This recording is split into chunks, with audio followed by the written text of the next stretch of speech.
కుర్రు కొండ దేవర కుర్రు కుర్రు సమ్మక్క సారక సెల్పే చెట్టు సిలికల గట్టు దెయ్యాల మడుగు దేవరలాడ కుర్రు కుర్రు. ఇప్పుడు ఎట్లున్నాయి మరి ప్రభుత్వం మారింది, ఇప్పుడు ఎట్లున్నాయి ఈ జాతరకి ఏర్పాటు ఎట్లున్నాయి? జాతరగా ఇప్పుడిప్పుడు మొదలవుతున్నాయి. 100కు 90% బాగానే ఉంది. ఒక 10% నడుస్తున్నాయి పనులు. ఏది సీతక్క వచ్చి పని మొదలు పెట్టింది. ఆమె వచ్చి 60 రోజులు దాటింది కదా, పనులు నడుస్తున్నాయి ఇంకా చేస్తుంది.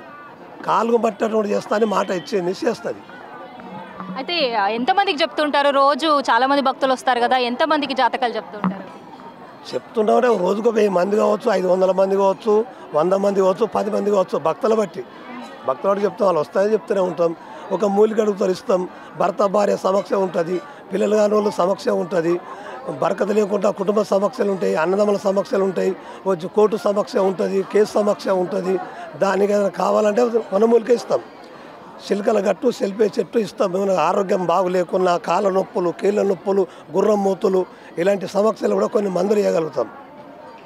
ఇప్పుడు ఈ మూలికలన్నీ మరి ఎక్కడి నుంచి తీసుకొస్తారు మీరు? మన ఈ చుట్టుపక్కల ఉన్న అడవుల్లోంచి తీసుకొస్తారా? పక్కలే చిలకల గట్టు నుంచి తీసుకొస్తాం. కొన్ని అక్కడ సిలేరు, చిత్తరకొండ, పాపికొండ, భద్రాచలం అక్కడి నుంచి తీసుకొస్తాం.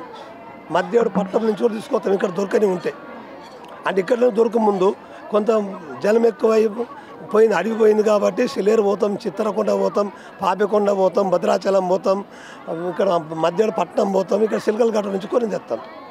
ఇవన్నీ మరి పచ్చిగున్నప్పుడు తీసుకొస్తారు కదా, ఇవన్నీ ఇట్లా వనమూలికల్లాగా తయారవడానికి ఎన్ని రోజుల టైం పడుతుంది? ఒక 41 రోజు తయారవుతుంది. 41 రోజు దాకా తీసుకురావటం ఒక 20 రోజులు ఎండబెట్టి ఆరబెట్టి దంచి చూర్ణం చేసి తయారవడం 20 రోజులు, 40 రోజుల దాకా అవుతుంటాయి.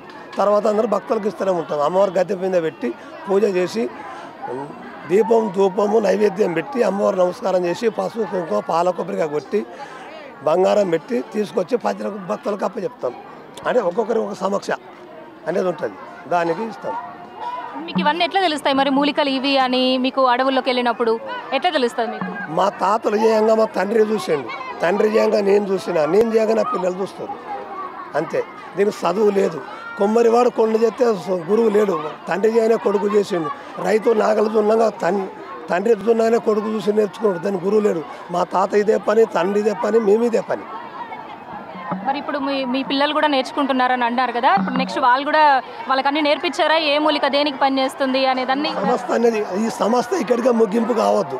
అంటే 100కు ఒక 20 మందికి నేర్పిస్తున్నారు, 80 మంది చదువుకుంటున్నారు, 20 మందికి నేర్పిస్తున్నా నడుతున్నది. ఈ చెట్టు ఇది రోగానికి ఇది, తేలు కొడుతుంది, పాము కొడుతుంది, భార్య అయినకపోతే ఇది, భర్త అయినకపోతే ఇది, సంతానం కాకపోతే ఇది, నాగదోషం ఉంటే ఇది, కాలసర్ప దోషం ఉంటే ఇది అని నేర్పిస్తున్నా. జాతర తర్వాత ఏం చేస్తారు? ఇప్పుడు 30 తారీఖు వరకు ఇక్కడ ఉంటున్నారు, తర్వాత మళ్ళీ ఎలా ఉంటుంది మీ జీవన విధానం? ఎలా ఉంటుంది? కొంచెం వ్యవసాయాలు ఉన్నాయి, ప్రభుత్వం భూములు కొట్టుకునే వెనకట అవిటేందో కొన్ని డబ్బులు వస్తాయి, వ్యవసాయం చేస్తాం. కాకపోతే భద్రాచలం, శ్రీశైలం, ఏడుపాయల, ఎమ్లవాడ ఇలాంటి జాతరల పని కూడా కొంతమంది పోతారు. పోని వాళ్ళ ఇంటికాడ ఉంటారు. కొందరు గ్రామాలలో కూడా ఇంటింటికి తిరుగుతూ ఉంటారు కదా, సో అలా చేస్తారా మీరు? చేస్తాం. గ్రామాలలో తెలిసిన వెనకటి కాలం అంటే పోయిన మనిషి వచ్చేది. ఇప్పుడు ఫోన్ ద్వారా ప్రతి ఒక్కరు ఫోనే ఉంది. ఫోన్ చేస్తే వస్తారు. వాళ్ళకి ఏరో యంత్రము, వాళ్ళ ఇంటి బంధవాలో వాళ్ళ బాధలేందో యంత్రం ఇస్తారు, తాయిత ఇస్తారు, పొగ ఇస్తారు, వస్తారు.